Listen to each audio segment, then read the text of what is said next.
I only had button-down shirts left, and I needed. So you didn't do laundry, so now you are down. I started laundry, but the stuff's in the dryer right now. So, and like I was gonna finish the laundry, but then this happened, and so I'm wearing shorts and a button-down shirt. It's just nice. Okay. Nice. Anyway. Okay, let me kick this off.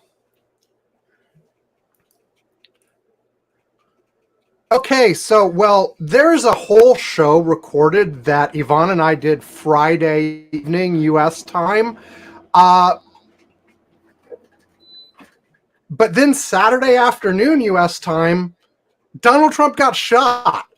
So we are recording an addendum, I guess, that we're putting at the beginning of the show here, and then we'll play the show we had recorded after this. It was already a long show. This is going to be longer, but I think we're only going to, I don't know. I won't say how long we'll go. We'll go whatever we need.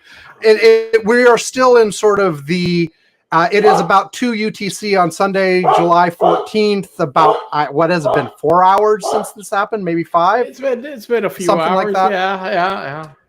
And so we are still in the realm where there's incomplete information. We don't know everything. Let me try to summarize what we know right now.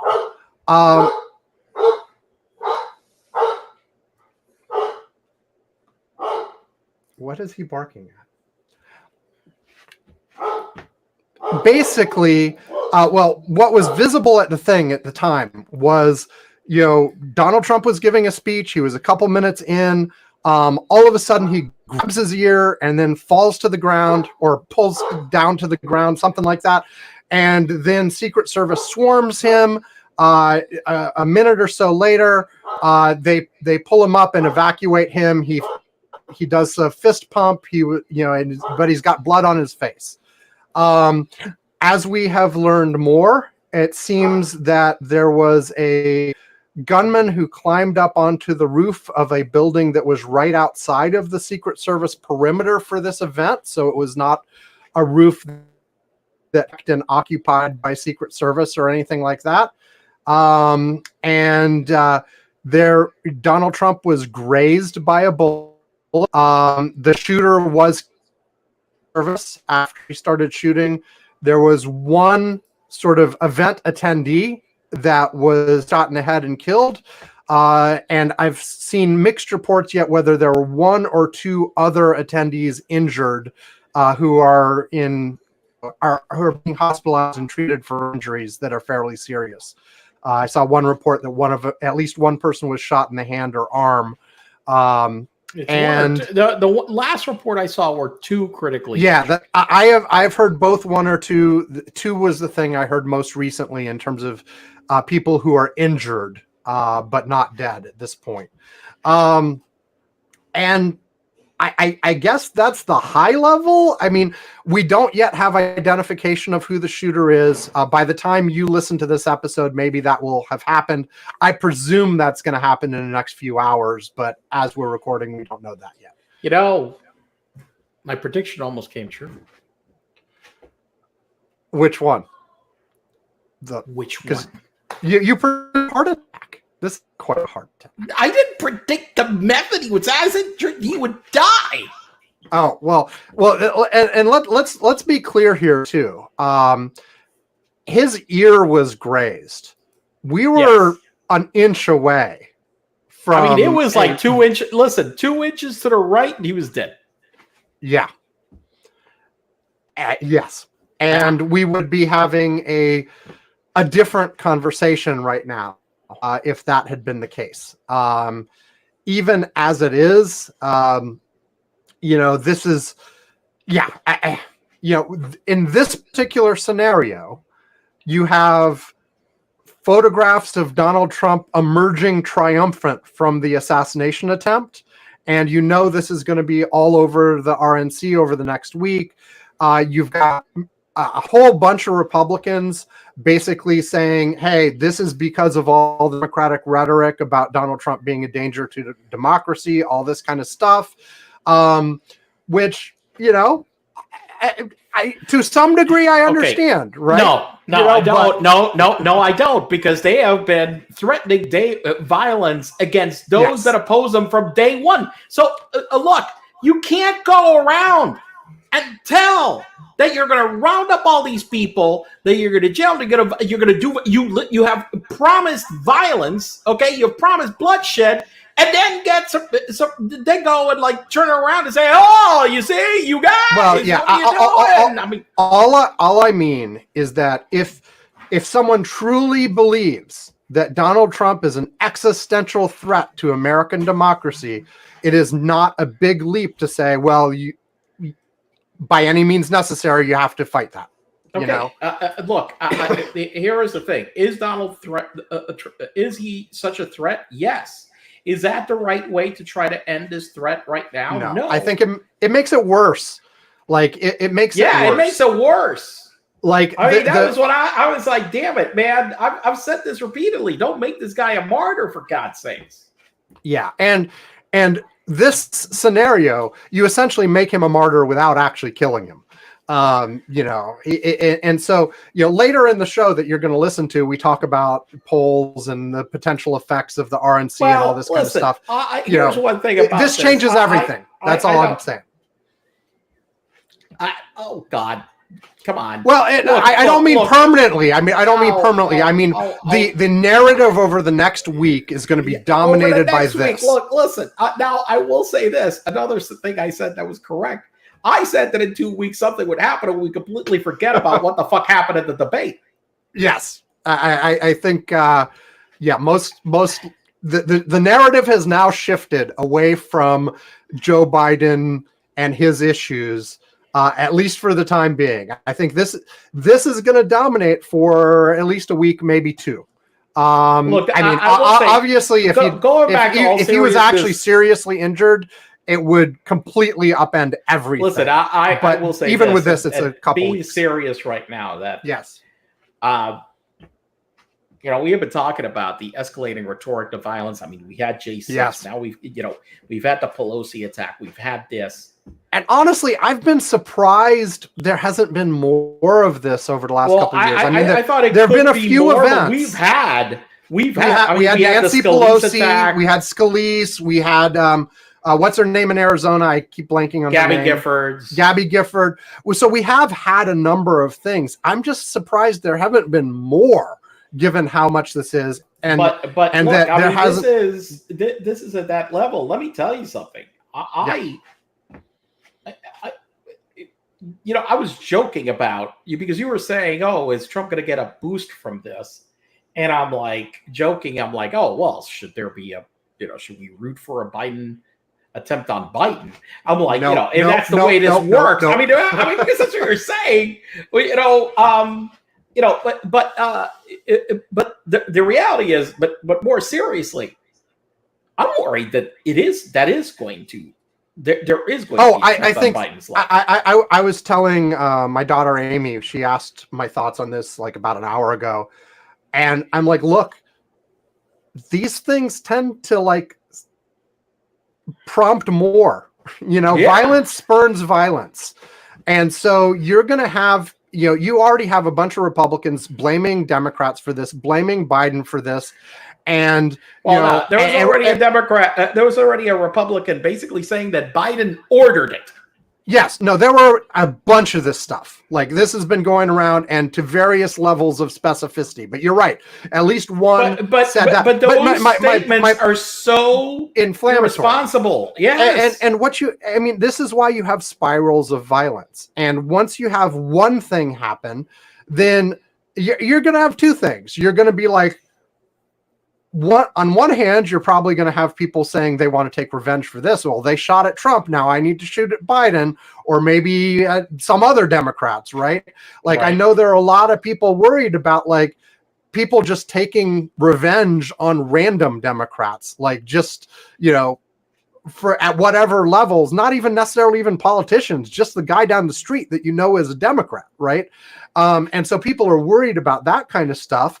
It hopefully won't happen, but like this is how once you have one violent act, it's very easy to have another. And then once you have that second one, it's very easy to have a third, and things can spiral. And so crossing fingers that everybody sort of stays calm and that doesn't happen, but it's clearly a risk. And so I wouldn't be surprised at all if there are more attempts at something between now and the election.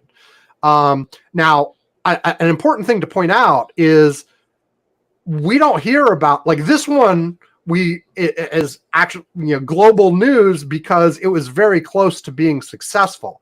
But like, the Secret Service is investigating threats every single fucking day for both of these guys, and for a bunch of other people too. It's just like the environment right now. I mean, you've heard journalists talk about it that cover like politics, that they get death threats all the time.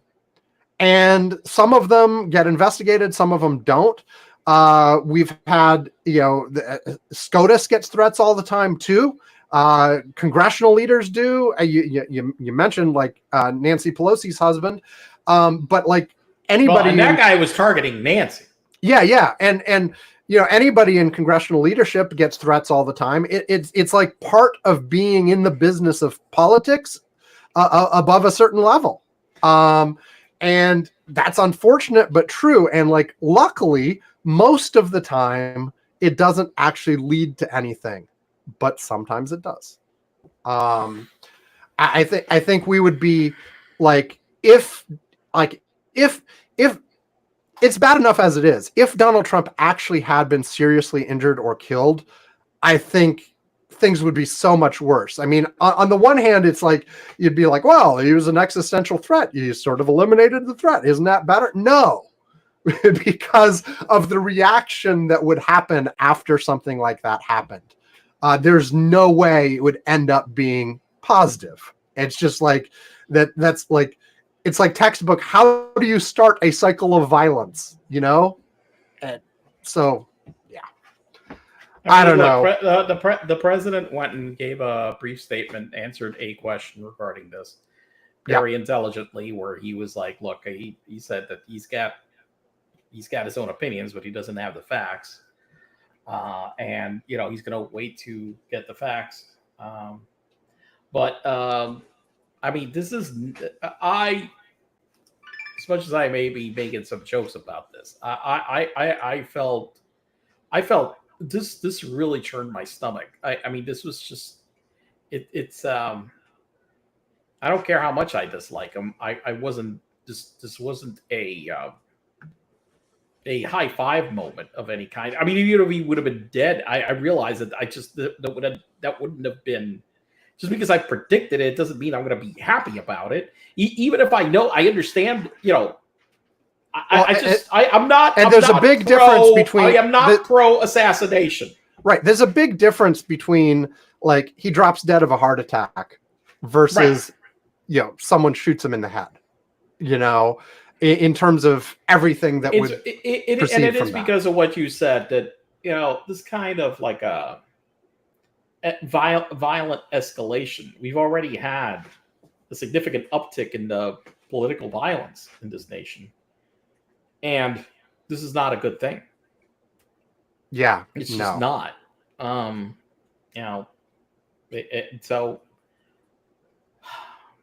The guy did, apparently, what I understood is he fired at him with an AR-15. I will say this. I'm going to speculate that he may now want Trump assault weapons ban. Because Trump isn't because Trump is inconsistent that way. He is inconsistent, but I think that's something that he knows would but remember, Trump is selfish. Remember, after Vegas, he was pushing all kinds of gun control stuff, and then got shut down in a week. But this time they shot him. Well, yes. Remember that I think that, I mean, look, I would honestly, if nothing else happens, if we would come out and say we need an assault weapons ban, I would be like, oh, thank God. Because that will save a lot of lives. I think that's unlikely. I think instead he's going to be all about the blame game. He's going to blame Democrats. He may end up like another thing that's happening here. I just saw like a map of like where the roof was that the shooter was on, relative to where it was. Yeah. And honestly, you look at that, and really, they didn't cover that building. Like it's like what was going on there, right? There were also reports. There was an interview of a witness by the BBC who was near that building, who says they saw the shooter crawling up onto that roof with a rifle and tried to get the attention of the local police and the Secret Service. And the local police were like, basically, I don't know, what are you talking about? And that was a couple minutes before the actual shooting. So I think there's going to be a big look into what went on with presidential security, because obviously there was a failure here or multiple failures here, or this wouldn't have happened. And so I guarantee you, of course, they are going to beef up that security from now through forever, at least through the election for Trump, Biden, Kamala, whoever Trump's VP ends up being. Perhaps others as well, because there's clearly a threat environment here, and clearly whatever they had in place for this was not adequate. And it looks like in this case, it was sort of, they had a perimeter, but there were buildings right outside the perimeter within range of rifles. And well, the thing is that also, I mean, I'm surprised because there was, they were obviously covering roofs and looking at it. There was a sniper. That's the one that it seems, according to the reports, took out the shooter. Yes, a sniper did. And what it looks like from what I understand, and from looking at this map as well, I can't tell exactly. It's one of these things where there was a roof with a peak. And the sniper and the Secret Service at the venue had a view of one side of the roof, but not the other. So the guy crawled up to the top, right? And so just peeked out over the top. But other pictures I've seen look like it was the area he was on was a flat roof, because there have been pictures published of like the dead shooter on the roof after. Yeah, but you can tell the roof is at a slight incline. It's not a completely flat roof. I don't get a completely flat roof. The water won't go down. Right. Always a little bit angled. Yeah. But maybe not enough to hide a person, right? But like, right. It's angled, but not exactly like you said. Not enough to hide the person. But like, here's the thing, though. Like, everything that we are saying right now is like within a couple hours of this happening. We will know a lot more, tomorrow, let alone in a week, in terms of exactly what went down here. I'm sure we'll find out who the shooter was. They'll dig through his social media. They'll get to his motivations. Because all the people say, we don't even know why. We have no idea. We can speculate it's because of what he said, but we don't know. We just don't. What if he is some crazy, even ultra right-wing guy who thinks that he's just not going far enough? Well, I saw at least one person speculate that, maybe it's somebody who's upset that they softened the abortion language in the platform, blah, blah, blah. Well, who knows? Maybe, it's honestly, probably, honestly, like, it could be that, but if I had to bet right now, it would be someone on the Democratic side, someone on the left, who does view Donald Trump as mentally ill, for all we know. Listen, we speculate about all the damn assassination attempts. For example, John Hinckley, he tried to kill Reagan. He had no rhyme or reason. Yeah, it was. John Hinckley wasn't political. He was trying to impress Jodie Foster or whatever. Exactly. So who the hell knows? What if this guy was trying to impress a girl? For all we know. Yeah. Well, and that's the point, is that right now we don't know. We have no idea. We will know more soon. But as we are recording this right now, there are still a lot of unknowns, and obviously this is going to be very intensely looked into, both in terms of the shooter and their motives and how they got past security, and did Secret Service do anything wrong? Did local police do anything wrong? All of this is going to happen, and that'll play out. And in the meantime, the campaign continues, and for all we know, look, this is I don't know. Who knows what effect this will have? I don't know. Look, I was mentioning. I'm guessing a sympathy bump for Trump, but we'll see. But who knows? I mean, I go and I'm like, look, Gerald Ford still lost the fucking election. They tried to kill him. They tried to kill him twice. Well, let me. I'm predicting sympathy bump, but I'm predicting a sympathy bump that'll last a few weeks, not something that will last through November. Oh, hell, I don't even think that. I think by next week, he'll start saying some crazy shit again, and everybody will forget about this. Well, I presume, I will be shocked if the Republican National Convention does not, fixate on this for, the entire length of the convention. I mean, when Donald Trump comes up to speak, they're going to be, clips of this and that picture of him with the bloodied but with an American flag behind him as he's being escorted out. That's going to be projected, and he's going to be like, they tried to take me down and I'm fighting. By the way, they tried to assassinate Ford twice. Yes. But 17 days apart, Sam. Right. Yeah. 17 days apart. Are you saying we should put a mark on our calendar 17 days from now to see what happens? Shit. I mean, I'm saying that, I knew this year was going to be crazy, but every damn time, it's just, I mean, what the hell? It's just, I mean, now we're down to even including assassination attempts in the fucking election. For God's sakes. Right. So anyway, I think we can wrap this up and let you guys go to the actual show we recorded before this happened. Because at this point, anything we say is pure speculation beyond the basics.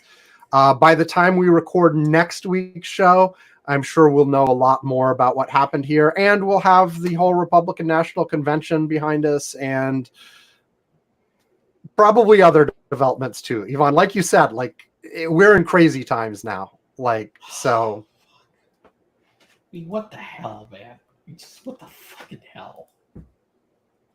Just what the fucking hell? It's every fucking day. What the fucking hell, man? Okay. Well, with that, we will say goodbye for now. And in just a second, you'll get the show that we recorded the day before all this happened. Bye, folks. Bye.